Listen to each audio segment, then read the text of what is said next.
Hi hello Telangana రాష్ట్ర ప్రజలందరికీ నమస్తే, గుడ్ మార్నింగ్, శుభోదయం. ఈరోజు మన ప్రజావాణి తెలుగు దినపత్రికలో మెయిన్ పేజ్ వార్తా విశేషాలు ఎట్లా చూద్దాం. వ్యూయర్స్ అందరూ దయచేసి వీడియోని లైక్ చేసి మీ సోషల్ మీడియా గ్రూప్స్ లో షేర్ చేయవలసిందిగా కోరుతున్నాం. వార్తలు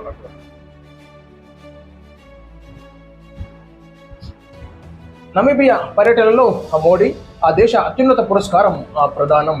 నమీబియా పర్యటనలో భాగంగా ప్రధాని నరేంద్ర మోడీ ఆ దేశ అత్యున్నత పౌర పురస్కారాన్ని అందుకున్నారు. Order of the Most Ancient Welwitschia Mirabilis పురస్కారాన్ని నమీబియా అధ్యక్షురాలు నెతుంబో నందిత్వైత బుధవారం ప్రధాని మోడీకి అందజేశారు. ఈ అవార్డును అందుకున్న తొలి భారతీయుడిగా మనం చూసుకోవచ్చు. సో నరేంద్ర మోడీ ప్రతిసారి చెప్తా ఉంటారు. సో నేను ఎక్కడ పురస్కారాన్ని అందుకున్నా ఇది భారతదేశ ప్రజలందరికీ అంకితంగా నేను భావిస్తూ ఉంటాను. ఎందుకంటే ఈనాడు భారతదేశ ప్రజలు నాకు ఒక ప్రధాని స్థానంలో ఉండడానికి భారతదేశ ప్రజలు నాకు సహకరించినారు, మా ప్రభుత్వ ఓట్లు వేసి గెలిపించినారు. కాబట్టి ఈనాడు ఈ యొక్క పురస్కారాన్ని భారతదేశ ప్రజలందరికీ మీ తరఫున నేను ఇది తీసుకోవడం జరుగుతుంది, ఈ పురస్కారం. కాబట్టి ఈ పురస్కారం మీకు అందరికీ అంకితం అన్నట్టు కూడా నరేంద్ర మోడీ గారు చెప్పడం జరుగుతూ ఉంటుంది. కాబట్టి ఈనాడు ప్రపంచ దేశాలు మరి నరేంద్ర మోడీ గారు ఎంతో పేరు ప్రతిష్టలు కలిగినటువంటి వ్యక్తిగా మనం చూసుకోవచ్చు. నరేంద్ర మోడీ నమ్మి ఓట్లేస్తే సీమకు నీళ్లు తరలిస్తారా? ఆ నీటి వాటాలపై మీరేం చేశారో మేమేం చేశామో తెలుద్దాం. అసెంబ్లీ కాదంటే మీ ఫామ్ హౌస్ లో చర్చకు మేము రెడీ. నిపుణులను కూడా పిలుద్దాం, వారి సమక్షంలో చర్చిద్దాం. మాజీ సీఎం కేసీఆర్ కు సీఎం రేవంత్ సవాల్ అన్నట్టు మరి రేవంత్ రెడ్డి గారు ప్రజలు ఓట్లేసి మిమ్మల్ని గెలిపిస్తే మీరు ఈనాడు బనకజల్ల కట్టడానికి కేసీఆర్ గారు మీరే శ్రీకారం చుట్టడం జరిగింది. ఈనాడు ఆంధ్ర ప్రాంతానికి నీళ్లు దోచిపెడుతూ ఈనాడు తెలంగాణ రాష్ట్రాన్ని ఎండగట్టే విధంగా రైతులకి సాగునీరుకి ఇబ్బంది కలిగే విధంగా కార్యాచరణ చేసింది అసలు మీరు అన్నట్టు రేవంత్ రెడ్డి గారు చెప్పడం జరిగింది. కాబట్టి ఈనాడు మీ ఫామ్ హౌస్ చర్చకు సిద్ధమా, నిపుణులను కూడా తీసుకొస్తా అన్నట్టు రేవంత్ రెడ్డి గారు చెప్పినారు అనమాట. మరి కేసీఆర్ కాక పర్మిషన్ ఇస్తాడా దానికి, లేకపోతే కేసీఆర్నే ప్రజల ముంగట కూర్చోబెట్టి బహిరంగ చర్చ పెట్టాలి, మీడియా సభముఖంగా చర్చ పెట్టాలి. అట్లుంటే ఈనాడు రాజకీయాలలో మార్పు వస్తుంది. తెలంగాణ ప్రజలు నమ్మి ఓట్లు వేస్తే వారిని వంచేలా కేసీఆర్ నీళ్లు రాయలసీమకు ఇచ్చారని సీఎం రేవంత్ రెడ్డి అన్నారు. తెలంగాణ జాతిపిత అని చెప్పుకునే ప్రయత్నం చేస్తున్నారు కదా, తెలంగాణలో ఆయా కట్టకు ఎందుకు తగ్గించారని ప్రశ్నించారు. నల్గొండకు కోతలు, రంగారెడ్డికి నీళ్లు ఇవ్వలేదన్నారు. గోదావరి నీళ్లు రాయలసీమ తీసుకుపోతే తప్పు లేదని అన్నారని చెప్పారు. పొద్దున్న క్లబ్, రాత్రి అయితే పబ్బుల్లో చర్చ చేయాలని చూస్తున్నారని సంచలన వ్యాఖ్యలు చేశారు.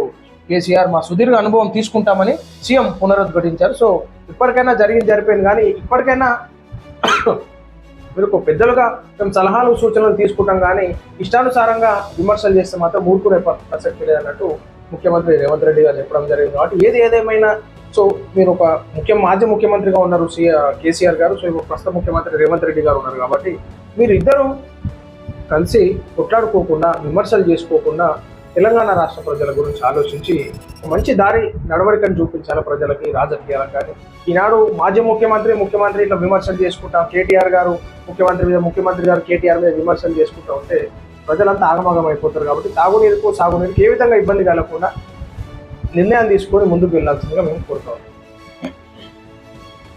పాఠశాలల్లో మధ్యాహ్న భోజనానికి కరువు, విద్యార్థులు కడుపు నిండడం గురించి ఆలోచించాలి. విజన్ 2047 గురించి మాట్లాడుతూ కాలక్షేపం తగదు, మాజీ మంత్రి హరీష్ రావు విమర్శలు. భోజనం పెట్టలేని దుస్థితిలో ఉందని మాజీ మంత్రి బీఆర్ఎస్ ఎమ్మెల్యే హరీష్ రావు విమర్శించారు. విద్యార్థుల కడుపు నింపని సీఎం విజన్ 2047 గురించి మాట్లాడుతున్నారని ఎద్దేవా చేశారు. విద్యా వ్యవస్థను నిర్వీర్యం చేసి ఘనత కాంగ్రెస్ ప్రభుత్వానికే దక్కుతుందని మండిపడ్డారు. మధ్యాహ్న భోజనం బిల్లులు 3 నెలలుగా చెల్లించలేదు. మెను ప్రకారం పోషకాలతో కూడిన భోజనం అందించాల్సినటువంటి ప్రభుత్వం ఆ మెను లేదు, బిల్లు లేదు, ఇష్టానుసారంగా భోజనాలు పెడుతున్నారు. ఈనాడు పిల్లలకు ఆరోగ్యాలు ఖరాబ్ చేయడానికి పూనుకున్నారని చెప్పేసి హరీష్ రావు గారు అంటున్నారు అనమాట. సో ఈనాడు గతంలో బీఆర్ఎస్ పార్టీ చేసినాం, మేము కూడా కవరేజ్ చేసినాం స్కూళ్ళలో ఎట్లెట్లుంది, ఏమేమి కట్టుందంటే పూర్తిగా అధ్వారంగా ఉండేది. బాత్రూమ్లు గతి లేకుండేది, కూరలకు చెట్ల పోటీ గుట్టల పోటీ పోతుండే, పాములు కాటేజ్ చచ్చిపోయినటువంటి విద్యార్థులు కూడా ఉన్నారు గత ప్రభుత్వం. ఇప్పుడు వచ్చేసి హరీష్ రావు గారు ముచ్చట చెప్తున్నారు. కానీ సో ఇప్పుడు మీరు విమర్శ చేస్తున్నారు కరెక్టే, కానీ ఇప్పుడు ఉన్నటువంటి ముఖ్యమంత్రి గారు కూడా మీరు చొరవ తీసుకోవాలి ప్రభుత్వ పాఠశాలల మీద. బాత్రూమ్లు లేవు సార్, ఇప్పటికీ మేము కవరేజ్ చేసి పంపిస్తాం, మీరు చూడు ఎట్లున్నారు బాత్రూమ్లు. టీచర్లు కూడా ఇబ్బంది పడుతున్నారు, బాత్రూమ్లు గతి లేక స్కూళ్ళల్లో. సిగాచి ఘటనలో ఆచూకీ లేని 8 మంది వారు మరణించినట్లుగా ప్రకటించిన అధికారులు కానీ బూడిదై ఉంటారని వెల్లడి కుటుంబాలకు సమాచారం. సిగాచి పరిశ్రమ ప్రమాద విషయంలో ఆచూకీ లేని 8 మంది కార్మికులు కూడా మృతి చెందినట్లు అధికారులు వివరించారు. ఇక మరి ఆ బూడిదలో ఈ చెత్త చెదారం, రేకులు, సిమెంటు అన్ని కూలిపోయినాయి. మరి దాంట్లో ఇక వాళ్ళు ఏమైపోయినారో వాళ్ళ ఏం నామరూపాలు లేకుండా అయిపోయినారు. బొక్కలు కూడా మిగిలి ఏం జరిగిందో ఇక ఏమైందో. కల్తీ కల్లు ఘటనలో మరొకరు మృతి, 5 నిర్వాహకుల అరెస్ట్, మృతుల కుటుంబాలకు కోటి పరిహారం ఇవ్వాలన్న ఈటెల. కల్తీ కల్లు చాలా మటుకు ఈనాడు కళ్ళు కంపౌండ్లలో కల్తీ కల్లు విచ్చలవిడిగా నడుస్తుంది. తయారు చేస్తారు, మంది పానాలకి కేసీఆర్ పెట్టడానికి మోపోయినారు. కాబట్టి ఖచ్చితంగా చర్యలు తీసుకొని కల్తీ కళ్ళు ఎవరైతే చేస్తున్నారో అరికట్టాల్సిందిగా మేము కోరుతున్నాం.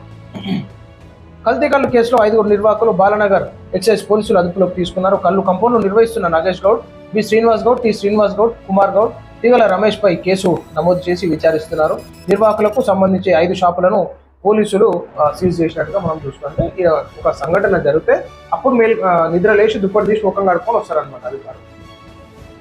అప్పటి వరకు పోయి శాంపుల్స్ చెక్ చేసి ఎట్లెట్లా చేస్తున్నారు ఏం కథ అని చెప్పేసి టెస్ట్ చేసేటటువంటి ఆస్కారం ఉండదు.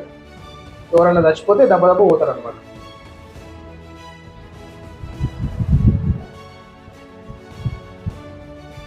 దేశవ్యాప్తంగా కార్మిక సంఘాల బంద్కు 10 ట్రేడ్ యూనియన్లు మద్దతు, దాదాపు 25 కోట్ల మంది విధులు బహిష్కరించినట్లు సమాచారం. కేంద్ర ప్రభుత్వం కార్మికులు, రైతులకు వ్యతిరేకంగా అనుసరిస్తున్న వైఖరిని నిరసనగా ట్రేడ్ యూనియన్ సంస్థలు బుధవారం దేశవ్యాప్తంగా మరి నిరసన చేసినట్లు మనం చూసుకోవచ్చు. కాబట్టి ఇష్టానుసారంగా రూల్స్ పెడితే ఈనాడు కార్మికుల ఐక్యత అంతా ఏందో నిన్న వాస్తవానికి ర్యాలీలు, ధర్నాలు చేయడం జరిగింది. కాబట్టి కేంద్ర ప్రభుత్వం ఆలోచించాల్సిందిగా కోరుతున్నాను. నేను కష్టపడి చదివి పైకి వచ్చా, మీరు తల్లిదండ్రులకు పేరు తెండి, పుట్టినరోజు సందర్భంగా విద్యార్థులకు సైకిళ్లు పంపిణీ, మోడీ గిఫ్ట్ అని పేర్కొన్న కేంద్ర మంత్రి బండి సంజయ్. మొత్తం మీ అక్కడనే ఇస్తే ఎట్లా సారు, రాష్ట్ర వ్యాప్తంగా ఇవ్వాలి కదా, ఈ పద్ధతి కాదు కదా సార్. సరే ఇచ్చిరు మంచిగానే, కానీ ఓన్లీ మీ జాగాలలో మీ ఇలాకలలో ఇచ్చుకుంటే ఎట్లా సార్.